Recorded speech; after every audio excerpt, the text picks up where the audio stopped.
So this is the first module in the introduction to CFD. If you want to work with CFD, you have to know what is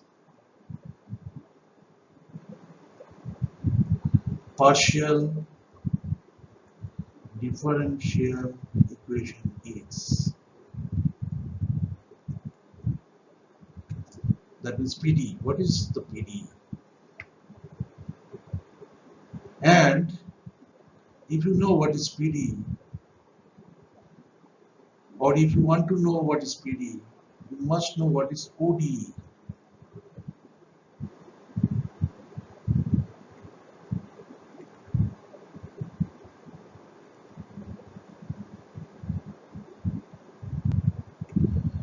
The full form of ODE is ordinary differential equation.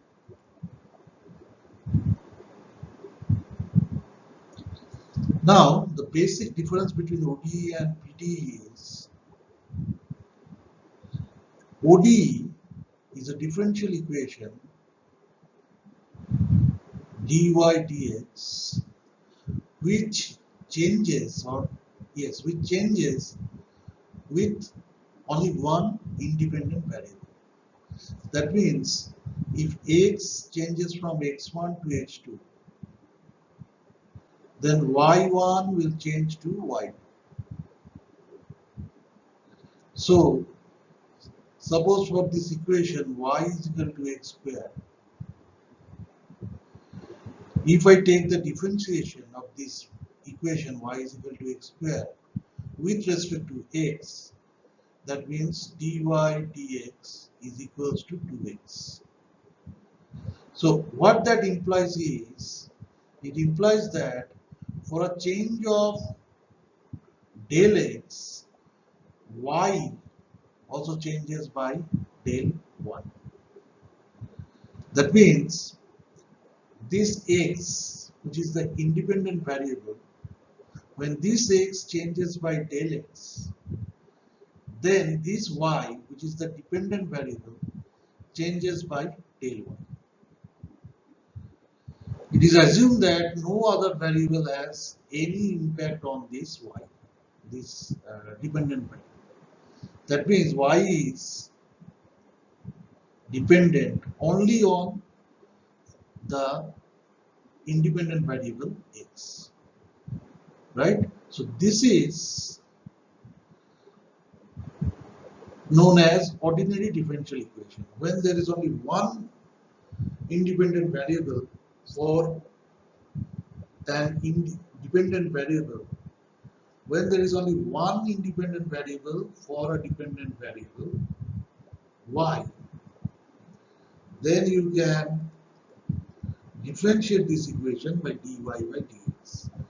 And the equation that is generated after differentiating is known as ordinary differential equation.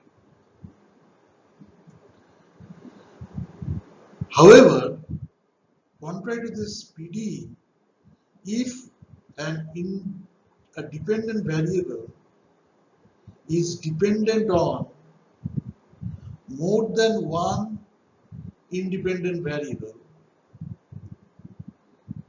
then the differential equation which represents or which differentiates this equation is known as partial differential equation. Because at that case, what happens is y is differentiable by x, y is differentiable by z, y is differentiable by n, and all other independent variables. So that is why y is not, as y is not dependent on a, only one independent variable. As a result, it is partially differentiated by all its independent variables. So the basic difference between PDE and ODE is, in PDE, the dependent variable is differentiable by more than one independent variable, and in case of ODE, that dependent variable is differential by only one independent variable. So this is the basic difference between ODE and PDE. Right. So let us move to the next slide.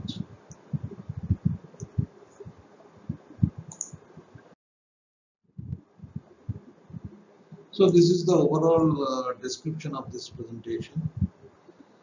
I have given the introduction to PDE. I will give the example of linear ODE as well as linear PDE. Then we will try to classify all the linear PDEs, which is important because this is required to know about CFD. And then we will give some example of elliptic PDE, parabolic PDE, and hyperbolic.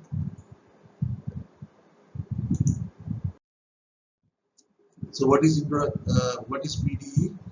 As I have already discussed, you see this equation is an example of ODE because the dependent variable y is dependent only on one single independent variable x. Okay, so this equation is known as ODE. When I again differentiate this equation in both sides, then it will give a double derivative, right? But it will remain as ODE, ordinary differential equation. Second is, as I already discussed, whenever the dependent variable is dependent on more than one independent variable, it becomes partial differential equation. Now, here you see u is the dependent variable which depends on x as well as y. So that is why, as it is dependent on x as well as y, this is known as, or the differentiation of this equation will be known as partial differential equation, because this dependent variable u is differential by x as well as y. Now let us take an example of linear ODE. What is linear ODE? This is linear ordinary differential equation. Ordinary differential equation means theta, in this case the dependent variable is theta, which depends upon the independent variable time. So you can classify this equation as an ordinary differential equation because the dependent variable is dependent only on one single independent variable. So, but why it is known as linear? Why it is known as linear means, you see, whenever the power of this differential term, whenever the power of this differential term is 1 or 0, then that, or the highest power of the differential terms is either 0 or 1, then it is classified as linear ODE. Whenever this differential equation d theta dt becomes d square theta dt square, then you see the power of this difference become 2, not 1. So this, or the differentiation of this entire equation, will become non-linear. That means if I differentiate this as well as this, again with respect to time, the independent variable, this will become, as the power of, or the order of this difference term become 2, that equation will convert to non-linear ODE. But before differentiation, when the highest order of the difference term is less than 2 or is equals to 0 or 1, then that equation is known as linear. If it is more than 1, then that equation will become non-linear. So that this way you have to classify that equation as linear or non-linear.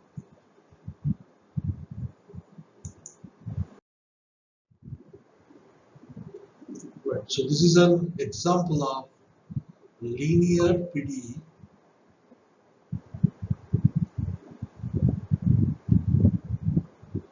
and why this is a PDE? Because the T, the heat transfer, the heat is dependent upon the radius, radial angle, spherical angle, and time t. This equation represents the heat transfer from heated water to a ball submerged into it. This water is heated, and how heat is being transferred from the water to the ball. So this T, the heat being transferred, is dependent upon radius, theta, phi, and time t, which is being represented by this equation. As T is dependent upon more than one independent variable, this is a partial differential equation. However, this is incorrectly said as linear, but this is actually non-linear PDE because the highest power of this equation is 2. So whenever the highest power of the equation is 2, then the equation becomes non-linear, and as it is a partial differential equation, it is referred as non-linear partial differential equation. Yeah, now let us come to the main objective of this presentation, that is how you can classify the linear partial differential equation. Now here you see, you can say it as linear, but you can also say it as non-linear whenever the highest power becomes 2, that is more than 1. So here you see this A, B, and C and D are actually the coefficient of these terms, right? Del square U by del x square, del square U, del x, del y, del square U, del y square. And D is a constant. Now, how you can classify the linear PDEs into hyperbolic, parabolic, and elliptic equation? Why these are important to classify the linear or non-linear PDEs into hyperbolic, parabolic, and elliptic? Because after we classify this equation, uh, there are different process of discretization applied into the equation which are classified as hyperbolic, parabolic, or elliptic. That means to discretize hyperbolic equation, we have some method. To discretize parabolic equation, we have some other method, and to discretize elliptic, we have some other method. So no two method is same. We have to apply one method to discretize a hyperbolic equation, another method to discretize parabolic, and another method to discretize elliptic. What is discretization? That I will discuss later on.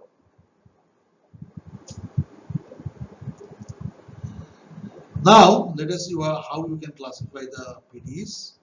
You see in each term, del square U, del x square, del square U, del x dy, del square U, del y square. This is a partial differential equation that you can easily understood, where U, the dependent variable, is the function of x and y, and A, B, C, D are its coefficient. Now this is the condition: if b square minus 4ac is greater than 0 for our equation, then it is classified into hyperbolic. If it is equals to 0, it is classified into parabolic, and if it is less than 0, then it is elliptic. So now let us see how, let us check some example. So this is an example of elliptic PDE, elliptic partial differential equation. Now your question will be why this is elliptic. So let us see how they have classified this as elliptic. So let us take the equation given in the earlier slide, that is del square u by del x square,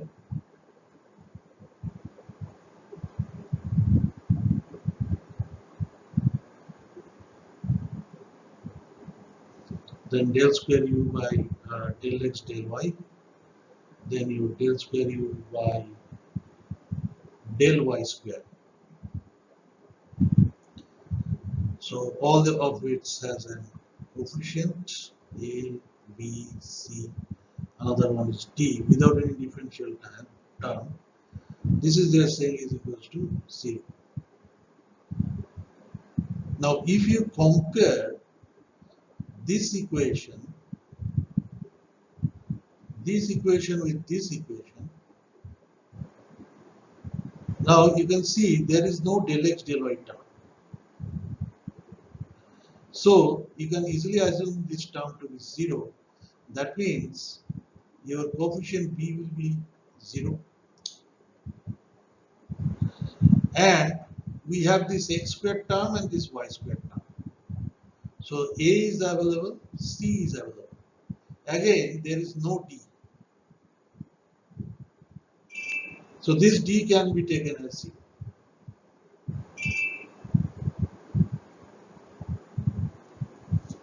Now, so b is 0, d is 0. Now a coefficient of this del square t del x square is 1. You can easily understood. And del square t del y square is 1. That means c is also equals to 1. And it can be easily understood that in this equation, u was the dependent variable, but for this equation, t is the dependent variable. T means heat being transferred. X and y is the coordinate of the point, any point on that 2D surface, where if we apply heat here, this is a 2D or 2D what I can say 2D square steel plate, you can say, and if we apply heat here, then heat will slowly transfer to this side, and how it is transferred throughout this surface, that pattern is represented by this equation. This is the Laplace equation for heat transfer through a plate from the edge. So if you apply heat in the edge, suppose here you apply 50 degrees centigrade, here you apply 70 degrees centigrade, here you apply 90 degrees centigrade, so and here you apply suppose 100 degrees centigrade. So what will be the temperature of a point on this surface? So to find that, you must know the pattern by which heat is transferred from edge to the surface. And this pattern is represented by the Laplace equation of heat transfer, that is this one, where T is the amount of heat being transferred and X and Y is the point, the coordinate of the point, X and Y. So you can see if you compare these two equations, the earlier equation and this one, this equation, you see there is no del x del y term, so this will be 0. There is no d term, this will be 0. There are del x squared term and del y squared term. So here there is no value of the coefficient, that means coefficients are 1, because 1 into this and 1 into this. So A is 1, C is 1. Now put into this equation b square minus 4ac. Here b is 0, 1 a is 1, c is 1. So b square minus 4ac will become minus 4, which is less than 0. So according to the condition of classification, if b square minus 4ac is less than 0, then that equation is classified as elliptic equation. right?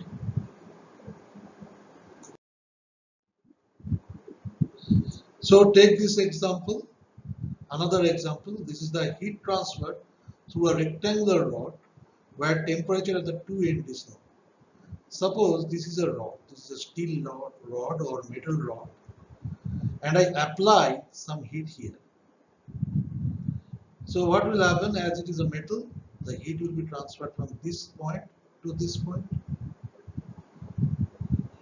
Now if I want to ask what is the temperature at this point or this point, how you can answer it?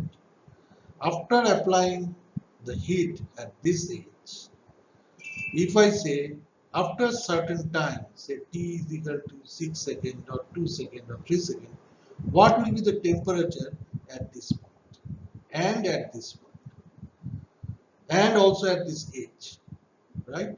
So how to find that? So this, the pattern by which heat is transferred from this end to that end with respect to time is given by or is represented by this equation. Del T by del T, this T is your time T, this T is your heat being transferred, and this X is your space coordinate or coordinate. This is a 1D image, so we need only X. So here X is 0, this is 2, this is 4. So this indicates the X coordinate. So this is the, what I will say, this is the equation which will tell you that what is the temperature at this point and this point after I apply a heat, or what I will say, after a certain time t of the application of heat in this edge. Suppose I apply a heat of 50 degrees centigrade here, and I have to know that after 6 seconds, what will be the temperature at this point, what will be the temperature at this point, and what will be the temperature at this edge. Then that can be found out by discretizing or by solving this equation. Del T by del T equals to K. K is a constant, del square T by del X square. Now to classify this equation into either parabolic or elliptic or hyperbolic, what you will do? You will do this. First of all,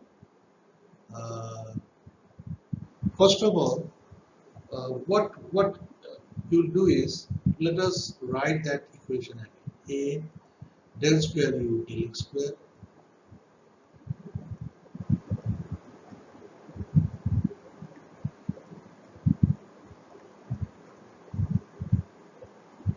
plus d is equal to 0.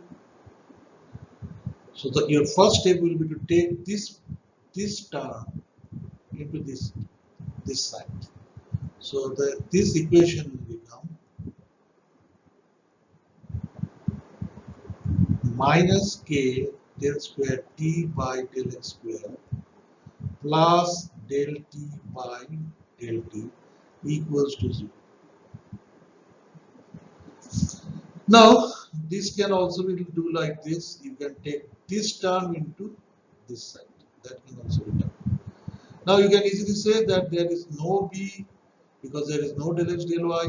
There is no c because there is no del y square.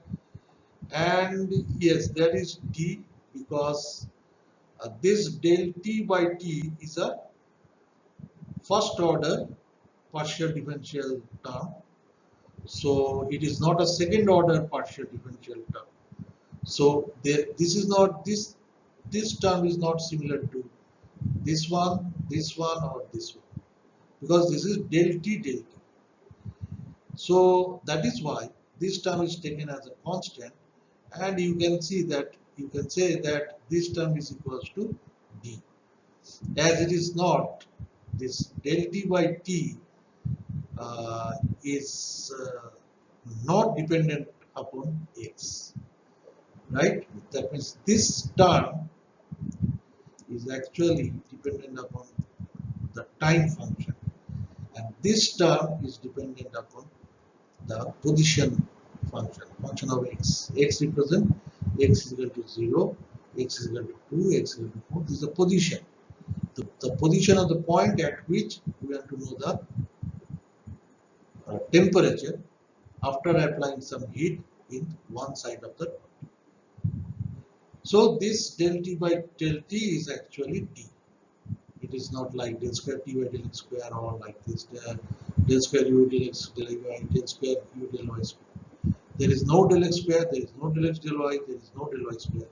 So that is why this equation only have two terms.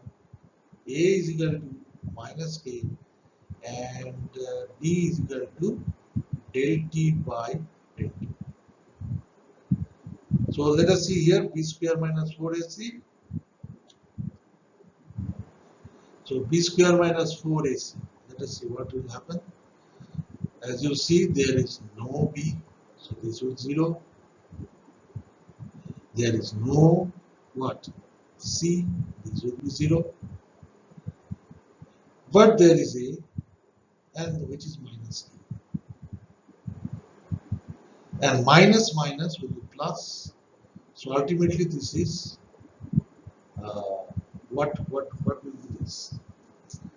This will be minus of minus k into 0. So it will be ultimately it will be 0, and minus will be plus. So it will be only 0 because it is multiplied by 0 will be 0. So it is actually 0. So as b square minus 4 is 0, and as per the condition described in the previous slide, when b square minus 4 is 0, that equation is known as parabolic. So we have an example of this elliptic, we have an example of parabolic. Now we will go for hyperbolic. So for hyperbolic, the condition is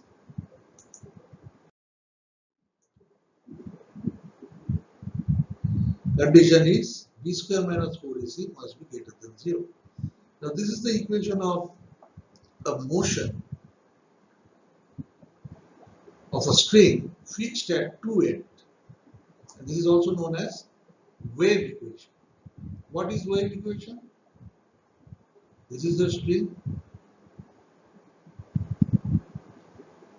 It is fixed at this point as well as this point. Now you just pull this string towards this and release it. So this will oscillate like this. Now how it will oscillate, in which pattern it will oscillate is represented by this equation. Now we are familiar with how we can classify. First of all, take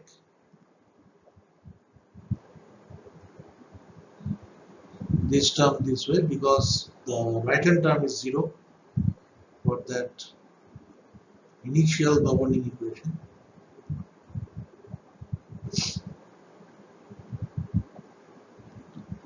Del t square equals to 0. Now you note here y is a function of x and t. So here the independent variables are x and t. Y is the dependent variable. So if we compare with that equation, that main equation, the governing equation, you see there is a term for del x square. So a is available. There is a term for del t square, which is del y square in that equation. So c is available. There is no b because there is no term like del x del t, and no d because there is no term where there is a first order differential equation, difference term. First order term is not. And you can see in the coefficient of del square y by del x square is 1. We want into this. So a is 1. And coefficient of del square y del t square is minus 1 by c square. Why this is a minus? Because the governing equation is like this: a del square y del x square, then b del square y by del x del t, then c del square y by del t square, then d is equals to 0. Now each of these terms is added. Okay, there is no minus here. So this is actually plus of minus 1 by c square. That is why the resultant equation is minus, right? So we have a is equal to 1, we have c is equal to minus of 1 by c square. Now put into our condition b square minus 4ac. So b square here is 0, b and d is 0, so this is 0. Now let us see, minus 4, a is there into 1, c is there. What is c? Minus of 1 by c square. So you see, minus minus is plus. So this term become 4 by c square. Minus multiplied by minus is plus. So this term is 4 into 1 by c square. So it is plus 4 by c square, which is greater than 0. And it satisfies the condition of hyperbolic PDE. So this equation is classified as hyperbolic PDE. So the equation, the wave equation which describes the motion of string fixed at 2 points is an hyperbolic partial differential equation. So this concludes the classification of PDEs. I think you understood that how to classify partial differential equation into either parabolic or elliptic or hyperbolic partial differential equation. Always remember the condition b square minus 4ac. If it is greater than 0, hyperbolic. If it is less than 0, elliptic. If it is equals to 0, parabolic. So these are the classification by which a PDE is classified into hyperbolic, parabolic and elliptic. Why this classification is important? Because when you try to discretize PDE, a partial differential equation, the process of discretization changes with the equation being hyperbolic or parabolic or elliptic. With this, I conclude this